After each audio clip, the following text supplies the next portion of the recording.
Nō reira, mai te ao Pakehi ki te ao o te noho Hinaki. Kei taua ao hoki te reo Māori e mahi ana i tāna mahi, e tau whirowhiro ai i āia ngā waiaro o te tangata. I taia tīnana atu tātātou kai kawe kōreroa, whati te wake ki te whare here here o Wiri i te rānei, ki te mātakitaki i ngā mauhere e ako ana i te reo Māori, hei aha, hei rongo wā, hei oranga wairua mō rātou. Kia ha tērā kupu. E pāoro ana te reo Māori ki ngā pātū o te whare here here nei ki kohu ora. Ko te pai o tēnei mahi kei te hara mai rātou ki te ako i tā rātou reo rangatira.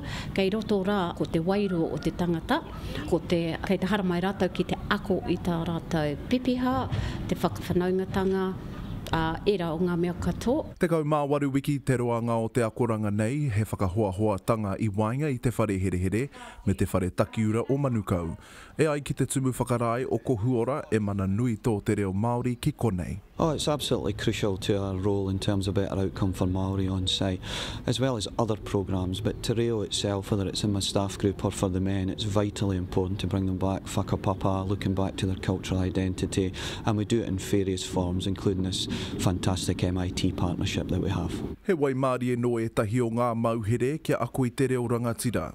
Hei tā tētahi i nā te hua nui o te kaupapa. To hold a conversation in Te Reo Māori. Because I don't do that with my other languages, so this will be actually pretty good for me to actually hold a conversation and also get the credits as well. Tāpiri atu ki ngā whai o te ako i te reo, he hia no etahi o ngā mauhere kia ako i etahi atu o ngā tūauhuatanga o te ahurea Māori.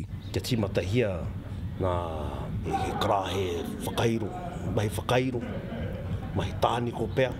Wena mahi o tātou nā tipuna e whakaheki mani kia tātou. I te hokitanga atu o te mauhere ki tōna kāinga ko te tūmanako nui a Pākinga, ka tāia e ia te whakaputa i tōna reo me te tuku mihi atu ki runga i tōna ke marae.